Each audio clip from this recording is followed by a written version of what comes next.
What's up, everybody? Good morning. Welcome to Philly on PHLY. Philly with Jon Marks, as always, presented by Bet Parks. The Eagles down to 7-point favorites. Yesterday, when we opened the show, the Eagles were favored by 9, 8.5 in some spots. Went down to 7, and it's pretty clear why. Also, Philly with Jon Marks, presented by Central City Toyota. Uncle Jamie made his college football locks of the week yesterday. If you didn't see that, I'll put it out on social media. He was a perfect 4-0 in the opening round of the college football playoffs. So that's out there. All right, so why did that line go down? Why is it now at 7 points? And I checked this morning to see if it went down even further. It did not. CeeDee Lamb is out for the season, so he will not be playing for the Cowboys on Sunday. Why is it a 7-point line? I think it's pretty clear that Jalen Hurts isn't going to play, or it's trending in the direction of Jalen Hurts not playing. He did not practice yesterday. Kenny Pickett was out there. We'll see if he practices today. Brandon Lee Gowton's going to join us coming up at 8:25, which reminds me, Tyler, if I need a link to send him. But yeah, so he's going to join us. So it just doesn't feel like he's going to play. So if that's the case, then that means it's going to be a somewhat banged up Kenny Pickett or a Tanner McKee. When they signed Ian Book to the practice squad yesterday, I said, all right, he's not practicing. Ian Book's signed to the practice squad just in case. Jalen Hurts probably isn't going to play. So how do we feel about this game? It's so weird. Just when you think it's all right, this could be the year that the Eagles and the Cowboys have this big game at the end of the season for the division.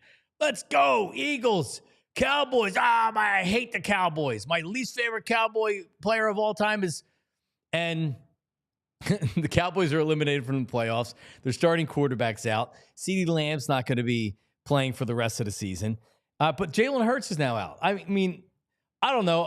I'm not going to sit here and tell you that, I'm worried about the game. But the way that the Cowboys have been playing, which is hey, we know we don't have Dak Prescott. We're not going to try to throw the ball 50 times a game. We're going to run the ball, and we're going to let our defense play a little bit. Eagles should still win the game. They're still 7-point favorites. But still, man, it's just, I don't know. It's a weird end to the season. If Jalen doesn't play, they still have to win this game to clinch. If they win the game and they clinch, then Jalen's, if he doesn't play this week, he's not going to play next week against the Giants, which means he really wouldn't play for 3 games because he only played a half of a quarter last week in before he got injured. So it's all right, I don't know, it's just weird. I'm not saying that it's dooming the Eagles, but I think in a perfect world, Jalen, they play last week, even if they lose. He plays this week. They beat the Cowboys. They clinch. He sits out a week against the Giants, and then boom, you're looking at your first-round opponent. Let's see who it is. But that's not what's happening here. And it all got thrown out of whack last week because Jalen got injured. So, listen, I would love to tell you that I think the Eagles are going to win for sure this week. Man, I don't know that. If Kenny Pickett has to start, you get Tanner McKee as a backup, and Kenny Pickett's already injured. Man, I don't know. And Tyler and I already talked about it. We are not giving official picks during the show today because, what do you want us to guess? I don't know if Jalen Hurts is going to play. I don't know what's going to happen with that line when it is ruled, if it is ruled that he's not going to play. So we'll tweet out our official picks on it. It's just, I don't know. It's just an odd way to end the season. And you're just kind of, I don't know, if Jalen doesn't play, does that mean he's not playing next week? Not ideal, but still, it's. I'm not going to do the doom and gloom. It's still going to be a very positive John, for as positive as I can be going this week. Tyler, what's your read on the situation? Tyler Zulli joins us. What's your read on the situation? To me, it doesn't look like Jalen Hurts is going to play. Yeah, I would say I think if I were to make a call right now, I would think that he's not starting today or starting on Sunday. I would think that it feels like it's been trending that way for a while. And people were talking about, well, he didn't practice on Wednesday. Well, they didn't practice on Wednesday as a team. They had off. So yeah, but Adam Schefter put out that he didn't practice because he didn't read he wasn't given the proper information to tweet out. Estimation. My guess would be that Jalen Hurts does not play in this game, and I think that I'm going to go into it viewing like I would be surprised if he plays. I'm going to go into it thinking it's very likely going to be Kenny Pickett. But the rib injury is concerning too. I doubt that they decide that they're going to go to Tanner McKee because of the rib injury unless Pickett can't play, which in that case you are really kind of grasping for straws for your third string quarterback to be your starter.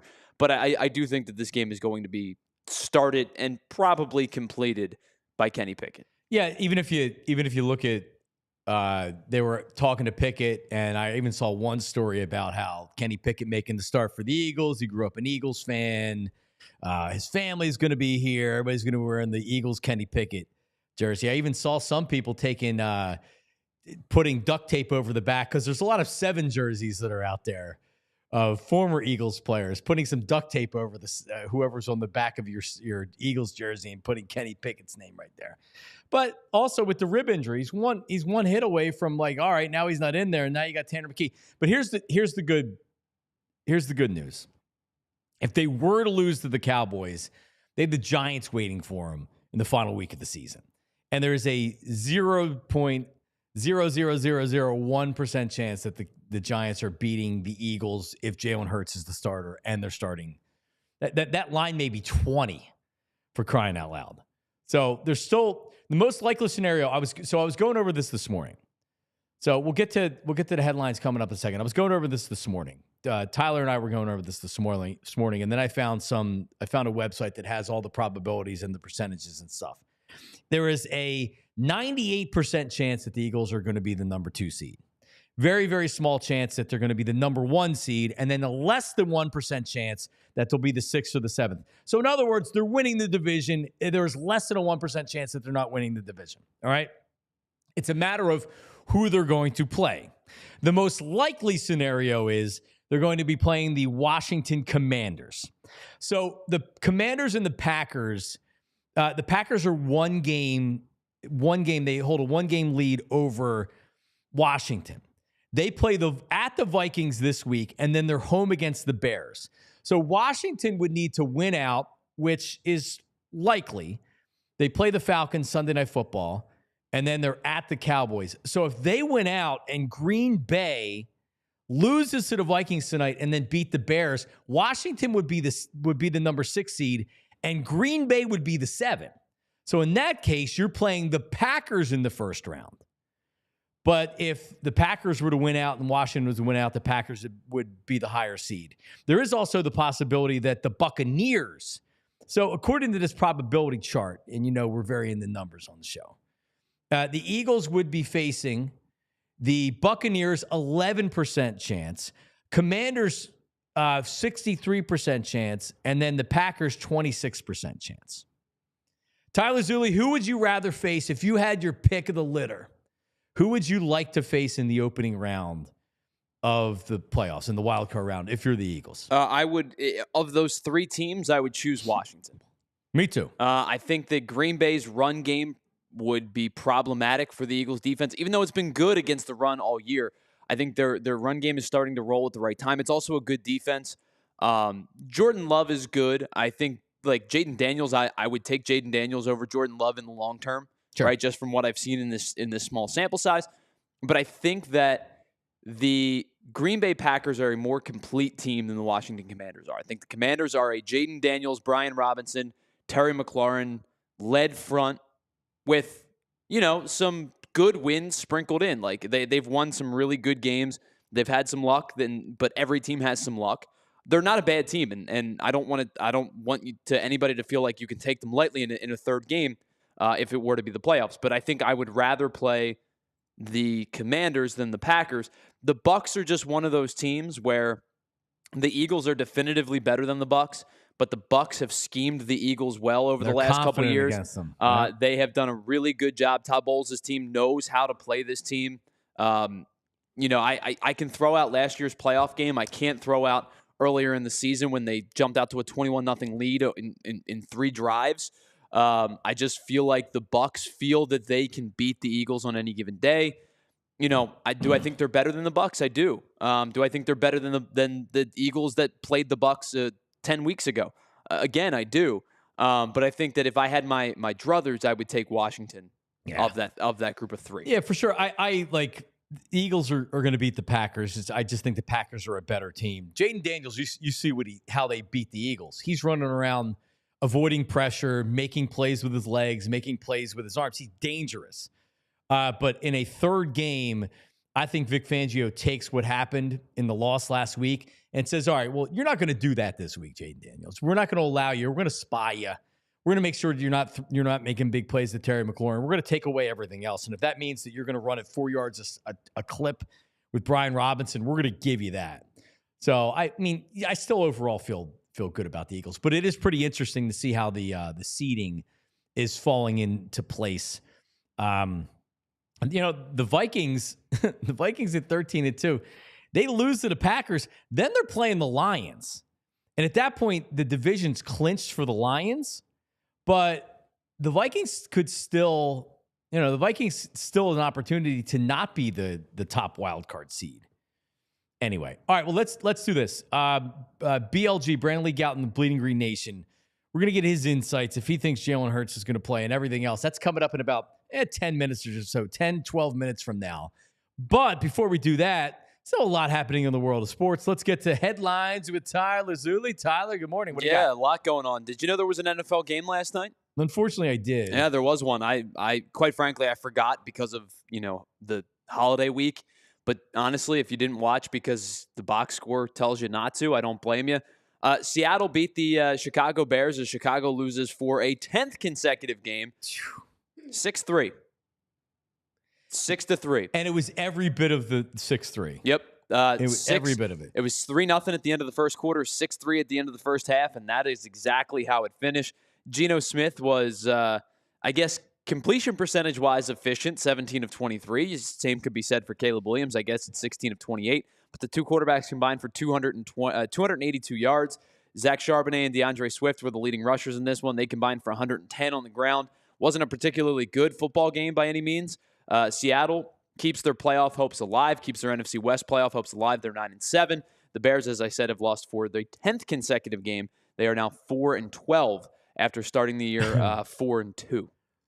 Yeah, I guess when the schedule makers, Seattle is fighting for the NFC West. Oh, the Bears. Remember the Bears were a popular pick this year to get into the playoffs. Caleb Williams, rookie quarterback, new offensive coordinator. Meanwhile, the other teams in the NFC North could have 12 wins by the end of the season. All of them, for God's sakes. And the Bears suck.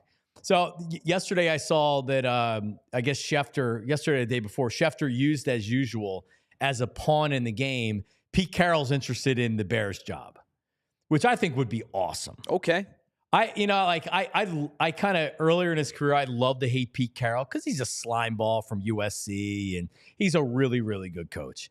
And I'd love to see what he could do with the Bears and that young quarterback and kind of a perennial loser franchise in the Bears. So Pete Carroll, the Bears. See, I think Caleb Williams eventually will have some level of success. I agree. I think he's winning the Super Bowl. He's too talented not to. Yeah. But I think the Bears need a younger coach. I think they need somebody to breathe a little bit of life into them. Now, granted, the big name, of course, is going to be Ben Johnson, but Ben Johnson's going to be a hot commodity this offseason. He's probably going to have the pick of the jobs that he wants. Is Chicago the most enticing?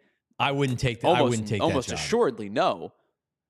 But I mean, I've also seen the reporting that he would be interested in it. I don't know. I mean, do coaches look at Caleb Williams and salivate and say, "Oh no, like that's the guy I want to coach"? Well, I wouldn't. I wonder if they look at Caleb Williams plus DJ Moore plus defensive pieces and all of that cap space. All right, so like Jacksonville's going to fire Doug Peterson, right? Probably. So do you want that job? Trevor Lawrence is there. He's a league average quarterback, right? Like he has been underwhelming. He doesn't suck. And you look at that job and say, I can go down there and I can turn his potential. Or do you look at him and say, it's kind of what he is? And I look at him and I'm like, yeah, he can be better. I think a good coach can get more out of him. ultimately, is he a Super Bowl winning quarterback? I don't believe that. Well, I think, again, it's another team with skill position players like Travis Etienne is a good running back when healthy. BTJ has proven he's a really good receiver. They're not a very good team, though. It's a pretty bad.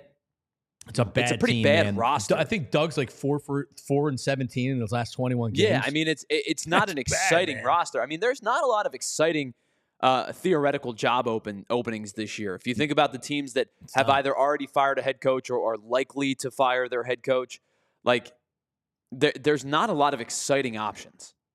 No, there's not. Like Vegas, does Vegas move on from Antonio Pierce? Yeah. That's not an exciting job. No. Well, so location is sure, but the team they've drafted so poorly as an organization over the last however many years. Horrible. They don't have any talent. Is Dable back? Al Davis. If Dable's not back, do you want the Giants job? Now the likelihood is you're going to get a top 2 pick. You might get your quarterback of choice if you're the number 1 pick, but like doesn't entice you. Bad ownership. Yeah, no, you're right. There are a lot of bad jobs available this year. Bad jobs, and I guess looking at it from that standpoint, for somebody that wants to coach again, at least with Caleb Williams, you have number 1 overall talent. Right. The kid's young. I heard his press conference after the game where he was saying like that, Bears fan, because Bears, they were booing, which they should have been, and and he's just like, well, this is going way before I was here. He's like, yeah, you're right, dude. Like, I totally understand. And I saw some people killing him, and I'm like, listen, he's a young guy that's gotten thrown into being the number 1 overall pick. Got his coach. The coach got fired.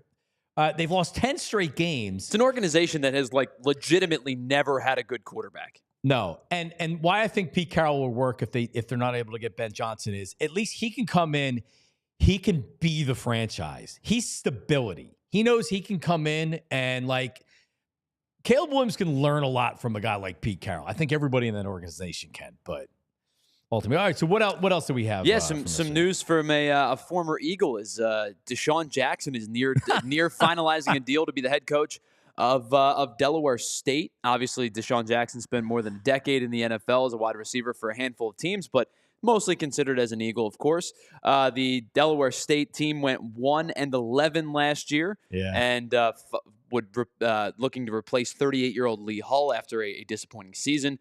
This kind of continues a trend of former players, dipping their toe into the coaching field a little bit. Obviously, it kind of started with Deion a couple of years ago, but it's not just Deion. We've seen a handful of coaches. Deshaun Foster took the UCLA job. That didn't work out well. Well, I mean, it's a bad team. Well, Chip Kelly would have been equally bad. And they went to the Big Ten and got kind of crushed. Yeah. But like you're seeing a kind of an influx of former players take head coaching jobs to kind of dip their toes into the coaching waters a little bit at the college ranks. Yeah, Deshaun Foster wasn't he he was coaching though. Correct. That was not Deshaun Foster's first coaching job. Correct. This would be Deshaun Jackson's first coaching job. Yeah, I mean, Mike Vick got hired last week, Norfolk State. Deshaun Foster's been a coach since 2013, so he's worked his way up, albeit mostly at UCLA. I mean, like, listen, I'm happy for Deshaun because he seems really excited about this, and if you read what people are saying, it's like he's always had the dream of being a head coach at a historically black university. I think it's awesome. I wish him and Mike Vick all the best. I'll be curious to see exactly how this wave works out because everybody wants to equate it to Deion Sanders. Well, they're also going to have to work as hard as Deion Sanders is and be able to. Deion Sanders, for the primetime stuff and the flamboyancy and everything else, is one of the best athletes I've ever seen in my lifetime. He was an all-star level baseball player at the same time that he was one of the best NFL players. One of the best corners of all time. Well, and if you even go to his coaching tenure, he grinded at Jackson State. He grinded at Jackson State. He didn't step off a podcast and then go become and nothing like that's Deshaun and Mike Vick. I'm happy for him. I hope it works out. Deion learned the freaking craft, and let me tell you something. Deion Sanders is extremely bright individual. He may do it his own way, and it may rub a lot of people the wrong way. But this dude knows what the hell he's doing. Sure. And he'd be smart to stay at Colorado than and I don't think he's going to try to go to the pros. He's got to figure it out in college right now. But I'm happy for Deshaun. I just hope he's ready. He's ready for the commitment to be a head coach. Like, Deshaun right now, not, like he does his podcast and he has a lot of other things that are going on. He can kind of live the life he wants to live, right? And like, you're a head football coach, even if the team was 1-11 last year, you got to be the one that set the example. You just can't be Deshaun Jackson and come in. So I hope he's ready to go with all that stuff. But it's cool. I love Deshaun. Yeah, Deshaun's a good dude. Another story, by the way. How about not a player getting into the coaching ranks, but a coach getting back into the playoff or the player ranks? So after winning his high school championship as their head coach, Teddy Bridgewater is coming out of retirement and is expected to sign with the Detroit Lions. He was obviously doing some TV and he was coaching at the high school where they won the state championship. And he said, "I've got the itch to play again." And so he's expected to sign with Detroit this week.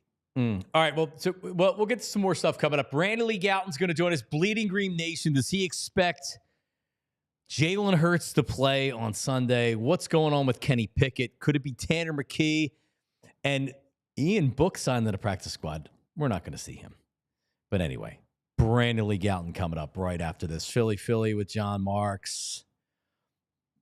We're back. Glatt Hair Restoration by Morgenstern Medical. Listen, going bald. If you're bald, I actually received an email yesterday from somebody who said, "Hey, I heard you talking about what happens if you're losing your hair and you're a female. My wife going through postpartum, hair falling out.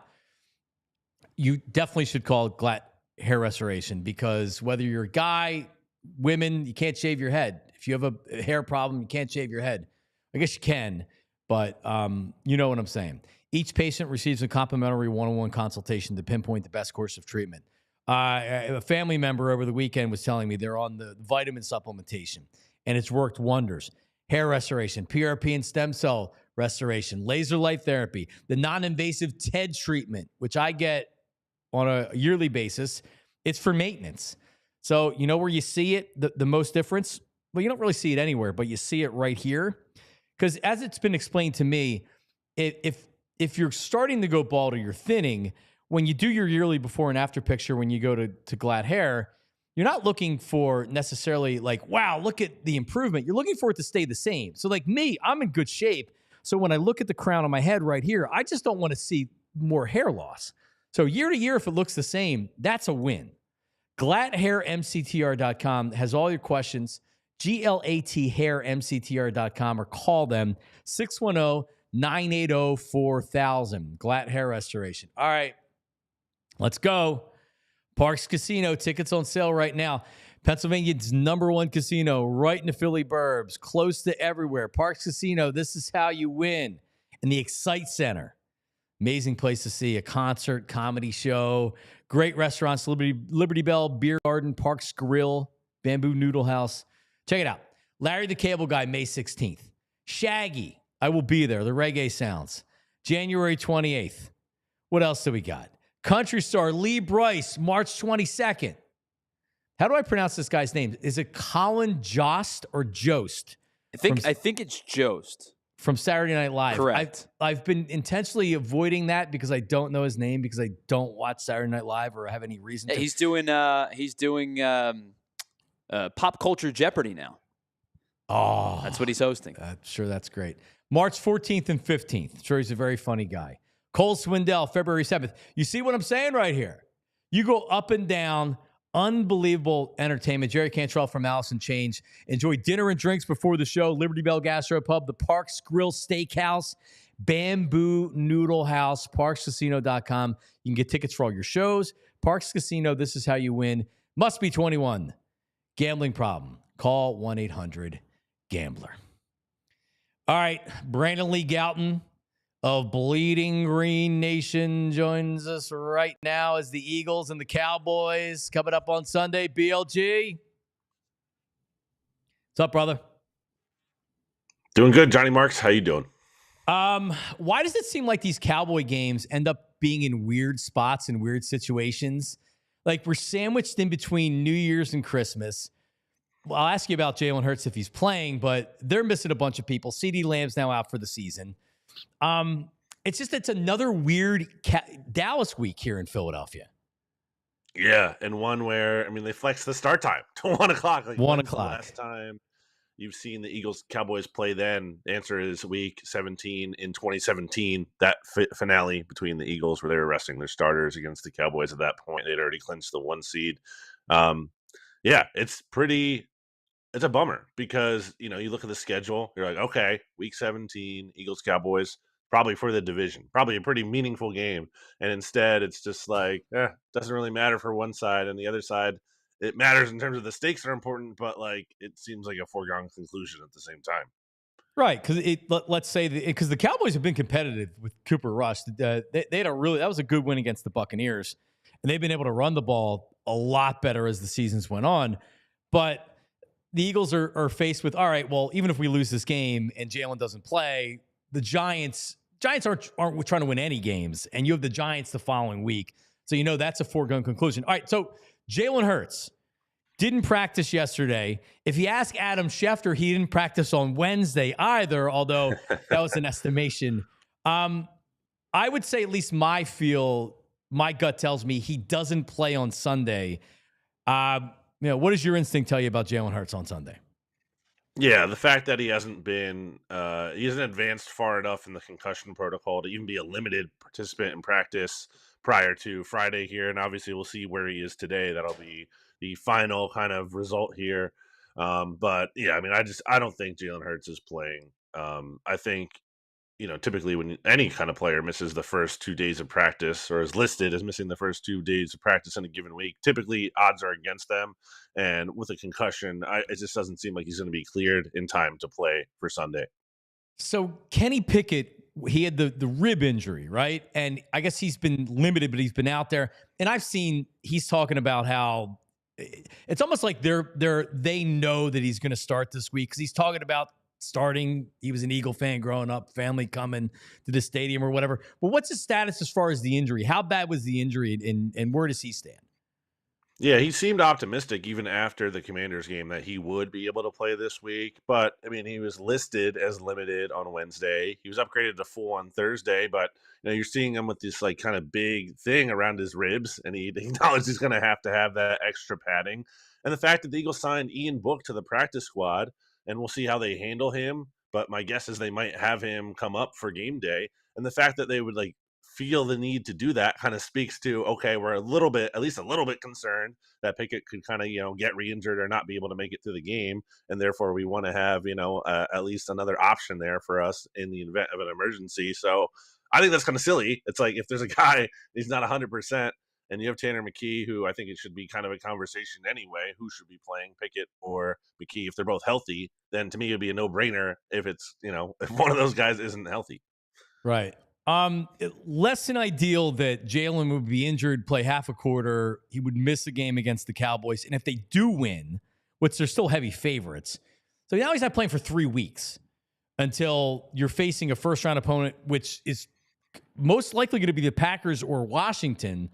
Man, when the Eagles were rolling and they had 10 straight wins, it looked like, all right, like things are moving in the right direction heading into the playoffs. And then one friggin' hit kind of derails everything that they had going for them. How concerning is this for you that everything's been kind of thrown off as we enter the last two weeks of the season? Yeah, it really does feel that way. I mean, what could have been this big win over the Commanders to sweep them and have a chance to go 6-0 in the division, which the Eagles certainly just don't do every year here, down the stretch, or rest their starters more, or just have that certainty there, and to not have that here. It's a little frustrating. I think I'll be interested to see how they handle Jalen. Let's assume they do win this game. I would think they might want to get him some work early against the Giants, kind of like I would say like a preseason game, although they usually don't play Jalen or their starters in the preseason. I think it'd be a little different here, though. The fact that they could just give him a drive or two and then try to get him primed for the playoffs. So I think we might be able to see him next week if they do win this game. And obviously, if they don't, then they have to play him, assuming he's cleared to play, because they would need that win in Week 18. BLG, I'm looking at this. It's playoffstatus.com. and it's the probabilities of who they play, who each team could play, percentage of making the playoffs or whatever. And right now, there's a 63, at least according to this, there's a 63% chance that the Eagles would play as the number 2 seed, would play the Commanders in the first round, a 26% chance they'd play the Packers, and an 11% chance that they would play the Buccaneers. So the Commanders being most likely. I don't like, Jaden Daniels made a lot of plays with his legs that set up plays with his arms. They're a good young team. I have no worries that Vic Fangio, if they played the Commanders in the first round, doesn't say, well, you're not going to do that this week. And Terry McLaurin, you're not going to do what you did against us. Brian Robinson, you're going to have to beat us or whatever. So, I'm not worried, and I'm not going to talk myself into, oh, my God, you're playing a division team for the third time in a season. We're screwed, right? Honestly, the Commanders to me would be my most wanted matchup in the first round of the playoffs. How do you feel about the possible scenarios? Yeah, I agree with that as well. I mean, you look at the history of quarterbacks making their first start ever in the playoffs, just guys with that lack of experience, and it's not very good. It's not in the favor of those players. So you have that, even though I think Jaden Daniels obviously really good. But yeah, I mean, the Eagles are about to blow out this team last week before Jalen Hurts gets injured. So and that's, in their building as well. So I'm not going to say they're not, they're a team that obviously has a really good record. They have not beaten a single team with a winning record this year, other than the Eagles, again, who lost their quarterback early in the game, and that came down to the wire still. So they're hardly this juggernaut. I don't think they're like, the Packers were last year when they came into the playoffs hot as the number 7 seed there. It went down to Dallas and blew them out. I think if the Eagles play the Commanders another time, it'd be a decisive win in the Eagles' favor, assuming, Jalen's able to make it through the game. I just think so many things went wrong. Obviously, they had the 5 turnovers that went right for them, but there's so many things went wrong in this Commanders game where, Quinyon Mitchell gives up a touchdown. When have we seen that? Darius Slay gave up a big play. There's a lot of uncharacteristic things that I'm not really worried about happening. Jaden Daniels scrambles on 4th and 11. Credit to them. They played well. They deserve that win. And the Eagles, didn't play their A game by any means. But I just don't think that is indicative of what the next matchup would look like. What was your reaction to the video that surfaced yesterday of Nick Sirianni apparently getting high-fived too hard by Zach Ertz after the game? And then Sirianni shouting at Zach Ertz, and then they had, I guess, a little, they had some words before Big Dom got in. What can Nick Sirianni just control himself in some of these situations? He's so emotional, and I think that works for him for what he does. But man, and I'm listen, this is the first time I even brought it up today because the fans are media, always trying to start stuff. Nick Sirianni, I didn't have to get something broken up with Zach Ertz to where Zach had to talk about it yesterday and he was asked about it. But it always seems like Nick's in the middle of a lot of extracurricular activities. Yeah, it's weird. And one thing I don't like about it is that you lost the game. So don't be why are you mocking Zach? Why are you talking trash? You lost the game. Just, congratulate him, whatever. And even if he is kind of giving you guff or whatever, you lost. He deserves to be able to do that. And number 2, it's the guy who caught the game-winning touchdown in the Super Bowl for the Eagles. Maybe don't mock that guy. Maybe don't taunt that guy. It's a weird decision to me. It wasn't, ultimately this, major fight or anything, but it's just weird and unnecessary is how I put it. He's arguing. He's sideline confrontations. I heard Colin Cowherd say this, Brandon, where for any other team in the NFL, 31 other teams, Nick Sirianni doesn't work. But on this team, he's yelling at fans. They're fighting on the sidelines. He's getting into a confrontation with Zach Ertz, man. It's wild. One day someone's going to write a book, and it's going to be something, man. Maybe you can write the book. Yeah, there we go. Vikings, Green Bay. Pretty amazing. Green Bay's, this is a pick 'em. It's at Minnesota. Minnesota's fighting for the division. They win. They have the Lions final week of the season. They can win the friggin' division. But who do you like in this game, man? Because the line will tell you, why in Minnesota is this game a pick 'em? Minnesota's found ways to win a lot of these games, and they should be getting credit for it. that tells you the line makers don't buy Minnesota as a true top of the conference team. Absolutely. And looking at their schedule here, they had that little, slide there where they lost the only 2 games and yeah, to your point, not only can they win the division, they be the 1 seed maybe, Yep. which is kind of crazy to think about Sam Darnold being the number 1 seed. But the Vikings, they had that slide there where they lose to the Lions. It's a close game. They lose to the Rams on Thursday Night Football, kind of get unlucky there at the end of the no face mask call. But like in their stretch since then, and give them credit for beating the bad teams, but where's their signature win, really, even this entire year? Like, they don't really have that yet. And I think they're a good team, but I just don't know that they're a great team. And I don't know that they're quite capable of beating some of these really good teams here. So I think that's exactly why you see the line like it is. And I'm going to roll with the Packers here. They have, to me, the higher ceiling, and they have the ability to beat some of those really good teams. It's going to be a good one. All right, last thing, BLG. Did you have on your former Eagle bingo card Deshaun Jackson, head coach at Delaware State, and Mike Vick, head coach at Norfolk State? The Deshaun one especially. That is just, I'm surprised. I just can't even imagine Deshaun in Dover, Delaware. Like, what's he going to be doing down there? I mean, obviously, I guess coaching, and he's locked in. I don't know, but it's just a surprise. Although I guess it is kind of fun that it's 2 former Eagles coaching in the same conference there. I hope he knows what he's getting himself into. Like with Mike Vick, it feels like that he's like pretty mature, right? Like he understands like Deshaun. And I spent some time with Deshaun when he was back in town for his retirement tour, doing beer appearances, Miller Lite appearances. And I love Deshaun. Deshaun's a good dude, but also like, you're a head coach of a football team, right? Like you need to be the one that's kind of setting the agenda in the table. I just hope he knows what he's doing because, he doesn't have any experience coaching. He might have been coaching at to a youth level or something back in California, but this is a whole different thing. Yeah, again, unexpected. Yeah, Mike Vick actually did have some coaching experience. He did something with like one of those, or he was going to be an offensive coordinator in like one of those spring leagues or whatever. Oh yeah, and that's right. That's right. Yeah, and he's a quarterback. There's like it's a quarterback. You're on the sideline during the game. You have that the headset on. Like there's some kind of you're like involved in that process to some extent. Where I don't know that Deshaun has been involved at the same level. So yeah, really fascinated to see how long that lasts and how that goes. All right, so my prediction on that BLG is that LaShawn McCoy is hired by Air Force to be their head coach next, and at this rate, yeah. And so he was offense coordinator Woodrow Wilson last year. So in high school in Los Angeles, I guess. I knew he had done something. Like it's not. Listen, he was a professional player for a long time, but like Brandon said, being a wide receiver is a little bit different than being a quarterback. But I guess I don't think he's going to be the offensive coordinator.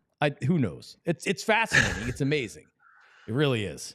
I wonder if where would Donovan be head coach if he got a job somewhere? Temple. Donovan McNabb, Temple head coach. How about that? There you go. BLG, thanks, brother. Hey, we'll talk to you soon, all right? Sounds good. Thanks, John. There he is, Brandon Lee Gowton of Bleeding Green Nation. Does such a great job on the site. Is one of my first stops every day. We'll come back. We have our picks. Listen, one thing that we've been trying to do for people around the holidays is give out some free money. Uncle Jamie with his college football locks gave you a suitcase last week. What can we do here between Tyler and myself? I'm on a bit of a bender as well. That's all coming up right after this. Philly with Jon Marks. Don't go anywhere. All right, speaking of Uncle Jamie, Central City Toyota, centralcitytoyota.com. Amazing inventory right now. If I was to roll to the website right now, I would see amazing certified. And by the way, Central City Toyota's sister dealership, Ardmore Toyota. So when you go to the website, you'll see cars from both. So an amazing selection of certified Toyotas. So get it right now because it's Toyotathon. You're going to get discounts you're not going to get any other time of year. CentralCityToyota.com. Also, service department. So, we still got into next week where you're probably out of your routine and you're not working. All right. And you're like, hey, you know what? I go get the car service right now. Amazing service deals right now. Buy 3 tires, get the 4th free sale, which I took advantage of last month. Again, CentralCityToyota.com in the heart of University City, 55 years on Chestnut Street. So, and it's my uncle. It's my Uncle Jamie. So I can tell you right now, as a 20-year customer of Central City Toyota, he's going to make it right no matter what. That's what good businesses do. You can walk right into Central City Toyota today. He's there right now. And just yell, I want to talk to Uncle Jamie. And he'll come down and he'll say hi. And he might give you a pick on a bowl game. All right? CentralCityToyota.com. You can schedule everything you need as far as service. If you work in Center City, you can drop the car off, get your car serviced while you go to work. You can even get them to come and pick your car up, get it serviced. They'll drop it back off for you. That's on an appointment basis at CentralCityToyota.com. Check them out. Central City Toyota. All right. As I said earlier, we're not going to make the official picks for the program on the program today. Because frankly, even though we agree that Jalen Hurts is not likely to play, like I also want to kind of see how everything plays out. I would like to see what the line is going to be before we make an actual pick. It might go down to 5 or 4. Yeah, I mean, I think, listen, there's a difference between us picking a game and a player getting injured in the game and us waiting. Because, like, if we were making a bet, right, if we were on our Bet Parks app, right, I'm not making that bet until Sunday morning. We do it on Friday because it's where our show slots. We do it. It's where our schedule goes, right? So we do it for content. But I'm not going to make the. I think it would be disingenuous of both of us to say, well, if Jalen Hurts plays, they cover. If Jalen Hurts doesn't, they don't. Like, but the line is going to shift potentially dramatically. It's already gone down, what, 1.5? Yeah, it's gone down from like 9 to 7.5. So I actually think that you saw half the movement yesterday, and I don't know if they rule him out today. I wouldn't try to play the game of, well, he's a game time decision. If he isn't even close to playing at this point, just say Kenny Pickett's the starter. That's what I think they do today. So here's why I worry about the game a little bit. I just think if I was a defensive coordinator of the Cowboys and I know that Kenny Pickett's starting, well, how do I defend the Eagles? And I'm not letting Saquon Barkley beat me. Yeah, you stack the box. And I'm not letting Kenny Pickett throw short to intermediate routes. I say, hey, beat me over the top. I dare him. Playing a lot of man press. Yeah. Like so, and that's a problem. I don't think Kenny Pickett. I certainly don't think he's a starting quarterback. Now, can he be a serviceable backup? Well, that's why you got him here, right? He's a first-round draft pick. He better be able to beat the Cowboys on your home field. They don't have their starting quarterback. They don't have CeeDee Lamb now. The season's over, but they're not going to come in here playing like their season's over. Their defense hasn't played like their season's over. They're as aggressive and they're playing with a chip on their shoulder. And they know that coming in here, they beat the Eagles. Like that makes them feel better about their season. I don't think Mike McCarthy's going anywhere. He's going to come back. So it's not like that the team has a lame duck coach and these guys are already booking vacation plans, even though if they have booked their vacation plans. But still, you know what I mean. So They're playing for next year. And I don't think this is an easy game. So the Cowboys are 21st in man percentages this year in terms of how much man versus zone they play with their defensive backs. I would imagine they would play a little bit more if it is Kenny Pickett, right? Jam their receivers at the line. Easier said than done when you're going up against A.J. Brown. True. But, I think that would make sense. And yesterday we laid out, like, the way the Cowboys have succeeded over the last couple of weeks is get the football out of Cooper Rush's hands quickly. The Eagles are going to try to do the same thing. They're going to try to get the football out of Kenny Pickett's hands at a quicker rate than maybe Jalen Hurts is. Well, definitely Jalen Hurts is because he has the most pocket time in the NFL this year. I think he's at like 2.7 per throw or per drop back. I think that they're going to try to eliminate that 2.7 and get it down to a 2.2, 2.3, get the ball out of Kenny Pickett's hands quickly. The Cowboys know that. If you and I know that, the Cowboys know that, right? They're going to scheme that way defensively. But they've done a good job of getting the ball out of Cooper Rush's hands. They've done a good job with Rico Dalton in the last couple of weeks in running the ball. And they've kept Cooper Rush upright. Their offensive line has been better. We talked to Bo yesterday. Jamie and I did, and was talking about how Tyler Guyton's taken a little bit of a step back. But as a collective unit, their offensive line has been pretty good. I think the Eagles' formula is going to be pretty similar, right? It's going to be run the ball with Saquon Barkley as they have all year. It's going to rely upon their really good offensive line that's been productive all season long. And it's going to be, limit the turnovers, limit the mistakes, and get the ball out of Kenny Pickett's hands quickly. Yeah. Yep. And the Eagles probably say, we're going to run the ball whether or not you stop it or not, or you try to stop it. And it's a matter of, can you do it at that point anyway? I'll tweet out what I think the final score is. Eagles still win the game, but what you would hope would have been a laugher, and you can enjoy it, and you're in the third quarter and the fourth quarter, and you're getting ready to celebrate the Eagles winning an NFC East. I mean, I would have liked to seen Kenny Pickett in this game anyway. Right. Just late in the middle middle game, of the, in the end of the third quarter. Right. Yeah, we're not going to get him the whole time. Hey, maybe you get Tanner McKee in the fourth quarter there, Tyler Zulli. Who knows? How's your arm feeling, John? You got that arm loose? I am not get a couple throws? I'm like Jeff Garcia with my arm out there. I'm not I was a second baseman, not a third baseman or a. It's the reason you played on. You played on the right side of the infield. I get it. Well, so I could play. I didn't have the range to play shortstop. I actually played third base a little bit. I just didn't have a great arm.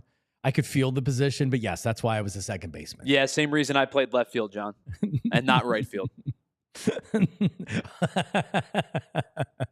That's funny. All right, well, should we do our picks? First of all, I just got to say, I started off the season really crappy with my NFL picks, and I've been on the Eagles all year. I've been killing with the Eagles. Not to pat myself in the back or anything. I had them losing last week, although not in the fashion that they lost the game where Jalen Hurts left in the first quarter with a concussion. But I did think that was going to be a tough game last week. So anyway, we'll wait on the Eagles game. But what do I got for the rest of the NFL? Well, let's start with the Buccaneers, right? Like they're in a battle for that division, and they lost last week against the Cowboys. Bucs are a good team. Are they a great team? They're not a great team, but they're tough. Baker Mayfield has developed into an above average quarterback. He's good. Bucs can win with Baker Mayfield. What can they win? Maybe not the Super Bowl, but they can certainly beat the Panthers. So I'll take the Buccaneers minus 7.5 points over Carolina, who, by the way, Carolina's been very good these last couple of weeks of the season, or they've been better, I guess I should say, or last couple of weeks of the season. All right, so the Chargers and the Patriots. This is an interesting game, and it's kind of a risky pick. And because we've already had a number of games so far this week, we have less games to choose from. But the Patriots, this is a big week. Gerard Mayo, their head coach, really, like, forget about the record for a second because they don't have a ton of talent on that team. But he's been really bad at press conferences where he's throwing players under the bus, where he's saying the wrong thing, or he's throwing coaches under the bus. He clearly is having some growing pains from that aspect of the game. So how do the players respond? How does the locker room respond to Gerard Mayo? I think he's going to be back for a second season. I don't know how the players think about him at this point. And the Chargers have an excellent defense. And they're not looking to throw the ball 50 times. They're looking to run the ball, to play defense, and to grind you down. And on the road, I'll take the Chargers -4 over the Patriots. They need this one for playoff positioning. All right, the Rams and the Cardinals. Every time I bet the Cardinals this year, either against them or for them, I lose. we got to stop with the Cardinals, man. Our record with the Cardinals this year is dreadful. I lost last week. I had them beating Carolina last week. I took them to beat Seattle twice. I can't figure him out. While I may have the Eagles figured out, look at that Eagles record, 12-3. So I'm now 9 games over 500. And honestly, I'm probably not taking this game if it wasn't for two things. There's less games that are out there, and that's a big-time Rams line.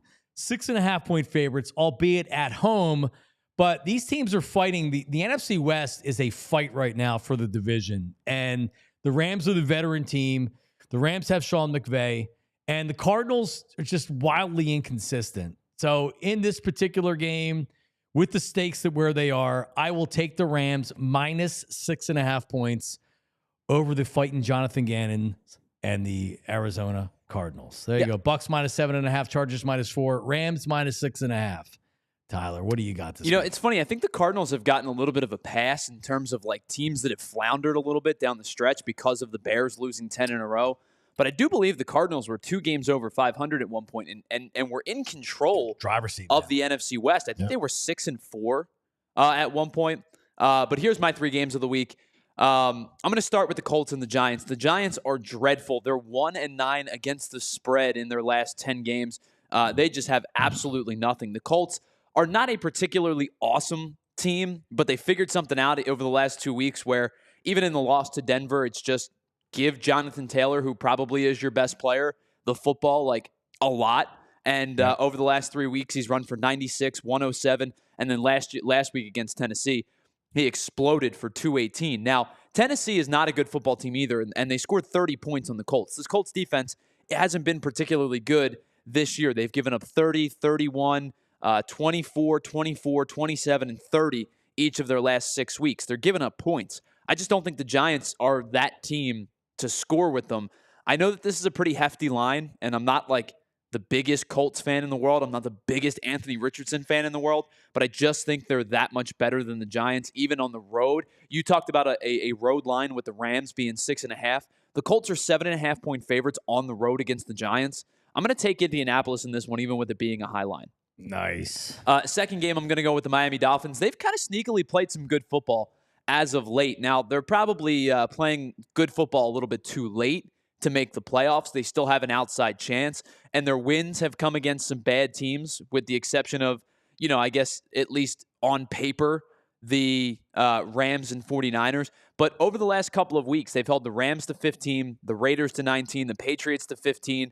The Jets are actually the team in wins that have scored the most on them, but they held the Texans in a loss to 20, the 49ers to 17. The defense has been better as of late. They've won 5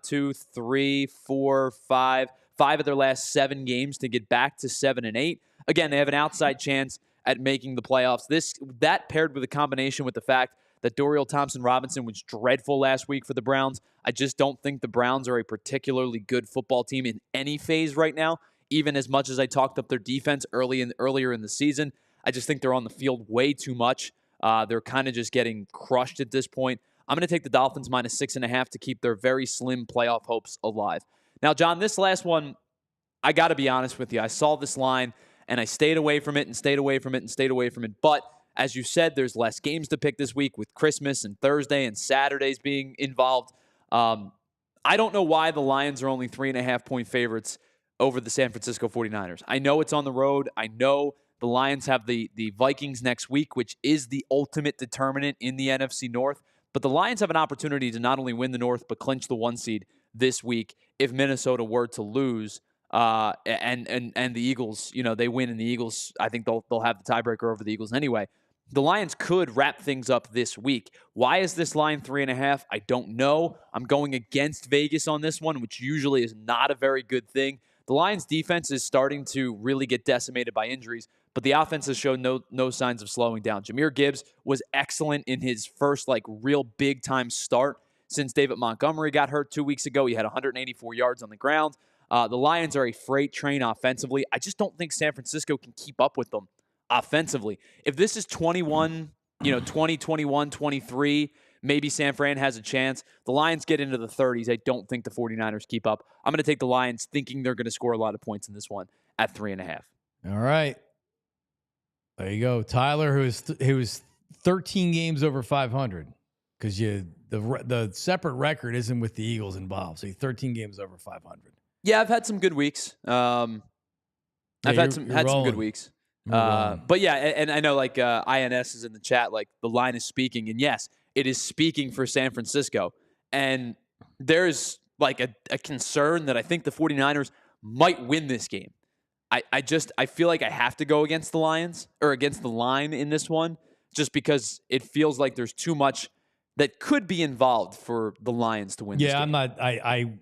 I agree with the line, but I'm not going near it. The Niners have been this is the Niners say, hey, F you, this has been a bad year. There were just too many games for me to not want to play with. I'm not touching Tennessee, Jacksonville. That's a stupid game. Nobody wants to watch that game. I don't care. I'm not going after Green Bay and Minnesota because that's a great game. And the line is kind of fishy for me. And it's a pick 'em, and I same thing. You're not giving me any points in that.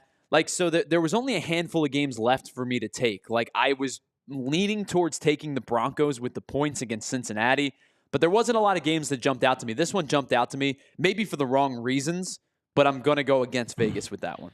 All right. Well, listen, we wrap up Fridays with the stat of the week from Daulton, the intern, who, if he's not dialed in right now, he will be, because I did one of the things where I sent him the link, but I didn't hit send.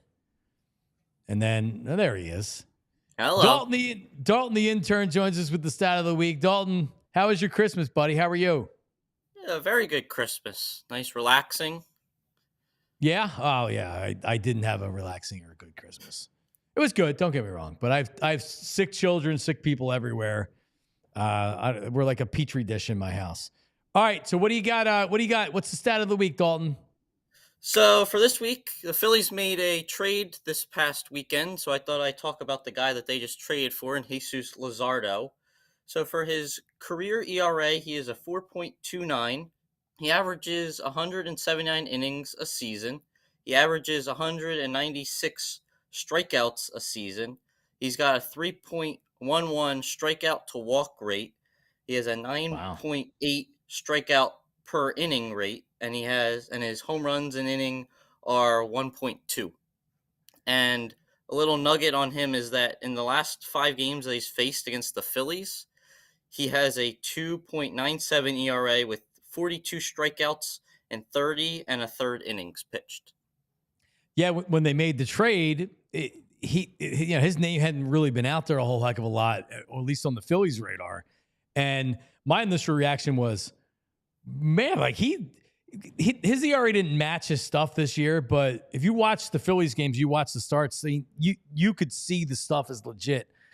Marlins always have these very talented players that they never end up keeping. But overall, I thought it was listen, Daulton, in an offseason that hasn't been great for the Phillies. I think they wanted to do some stuff and they weren't able to.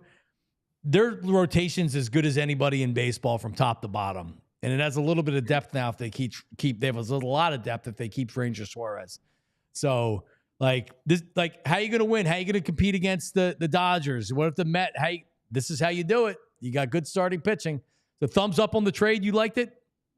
I really liked it, and I think that now it does with Ranger. It kind of frees up. You could keep him as a starter. You can use him in a trade now if you wanted to go out and get someone else, like a hitter or another relief pitcher. So it gives you a little flexibility now with what you want to do.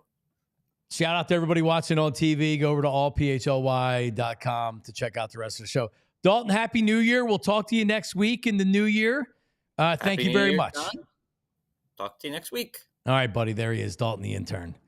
Yeah, I'm excited about Luzardo. Yeah, I've been using the word optionality a lot. Oh, I love it. Because it's exactly what it provides the Phillies. You're right. And Dalton's right. Maybe they do move Ranger at a deadline move to acquire a bat, to acquire some bullpen arms. Or what this allows you to do is bring Andrew Painter along at a proper pace. Which is probably what they're looking at. Correct. Because they've already said he's not pitching in the Grapefruit League this year. He's not pitching in spring training at all. June or July. It wouldn't surprise me. Like, I think people should probably temper their expectations of how many innings he pitches. Like, I've been kind of resigned to the David Price-esque role for him this year and then unleash him as a full-time starter in 2026. I don't think that's a bad thing. You give him that, like the Tigers did it with one of their top prospects this year. It was it Jackson Jobe, who they called up late? Yes. And he pitched some relief innings late in the season and got some work, towards the end of the year. He's going to be a starter for the Tigers next year. And I think that Andrew Painter's better than Jackson Jobe. So if you give him a little bit of major league experience towards the back end of the year, maybe he cracks your playoff roster and he's kind of a, super utility guy out of the bullpen for you. He's K-Rod in his rookie year. Yes. He came up from like single A, and he just threw multiple innings at a time in the playoffs. Swiss Army knife type guy. Yeah. And then you allow him to fit into his natural role in 2026, which is probably your fourth starter in 26, and he works his way up as he goes. Yeah. Yeah, it's good to not have to You know, like we're not sitting here talking about, oh, Andrew Painter will save our rotation. Well, right? and let's call it for what it is. Like, no disrespect to the guy, but it's good to not have to worry about Taijuan Walker starts for a while. I forgot about. You know what I mean? Like that. So was he's getting released in spring training if they can't trade him. I don't know. I mean, they're paying the guy no matter what. So yeah, but if you're going to pay him to stink, let's pay him not to stink. He's your long guy. I don't know. He probably is he? He probably. Well, he's not your short guy. Well, no. So the reason I ask that is because I don't know if that role won't be filled by Joe Ross this year. Yeah, man, I don't know. I think he if no one trades for him in spring training, he comes into the season and then it becomes a numbers game. If he's crappy again, he ends up getting designated for assignment when they say like, "Hey, listen, we can't hold on to him anymore." No, it's a sunk cost at this point. You're paying him no matter what. Certainly is. All right, go Birds. We'll be back on Monday, hopefully celebrating an NFC East. Shout out to all of our chatters, our listeners, our viewers, and everybody else. Have a great, enjoyable weekend, and we'll talk to you next week. Anthony's live today. He's on today. Yeah, all right. So switch over to Anthony. Click over to him. He is live right now. We'll talk to you later. See you. We all silly like the mayor.